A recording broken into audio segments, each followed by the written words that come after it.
High বন্ধুরা, তোমাদের জন্য আমার নিয়ে চলে এলাম একটা নতুন রেসিপি, সেটা হলো পটলের ঝাল। যদি ভিডিওটি ভালো লাগে তাহলে অবশ্যই লাইক, কমেন্ট, শেয়ার ও সাবস্ক্রাইব করে পাশে থাকবে। চলো প্রথমে আমরা একটা মশলা করে নিই। প্রথমে কিছুটা বাদাম, তার মধ্যে কিছু পরিমাণ লঙ্কা, তার মধ্যে কিছু পরিমাণ একটু আদা এবং অল্প জিরে দিয়ে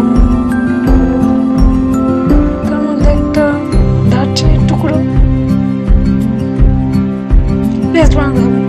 তারপর একটা কড়াই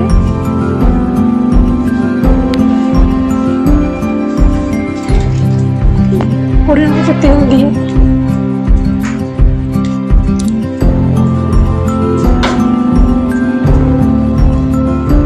সেই তেলটি ভালোভাবে গরম হয়ে গেলে তার মধ্যে বানানো পটলগুলো দিয়ে দিতে হবে। তারপরে ভালো করে নাড়াচাড়া করে ভেজে নিতে হবে।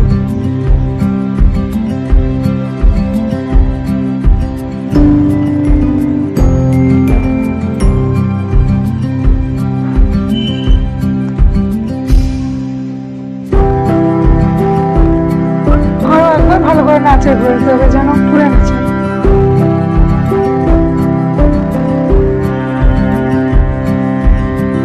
দেখো আমাদের পটলটা ভালোভাবে ভাজা ভাজা হয়ে এসেছে।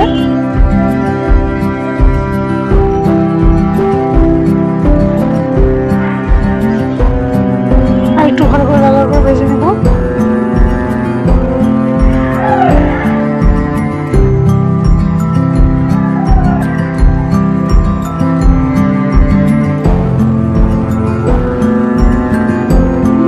ভাজা হয়ে গেছে আমার, এখন এই পটলগুলো তুলে নেব।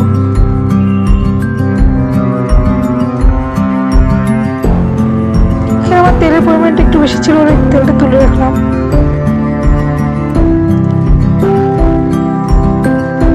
এর মধ্যে বাটা মশলাটা আমি দিয়ে দেবো।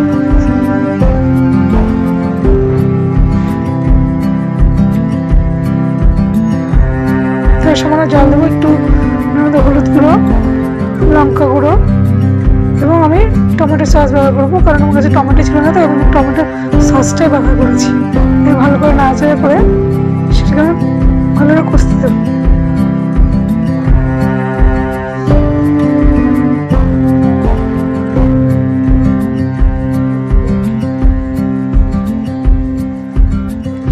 আমার এখানে মশলাটা দেখো ভালোভাবে কষা হয়ে গেছে। এবার একটু নাড়াচাড়া করে তার মধ্যে আমি পরিমাণ মতো জল দিয়ে দিই। খুব বেশি জল দিলে হবে না, কারণ ঝাল যেহেতু হচ্ছে, এবং সেই ঝোলটা ফুটে এলে তার মধ্যে পটলগুলো আমি একে একে দিয়ে দেবো। ভালো করে নাড়াচাড়া করে দেবো। আমার ভালোভাবে হয়ে গেছে। ওটা একটু অল্প পরিমাণ সময় চিনি দিব, কিছুক্ষণ ফুটিয়ে আমি নামিয়ে নেব।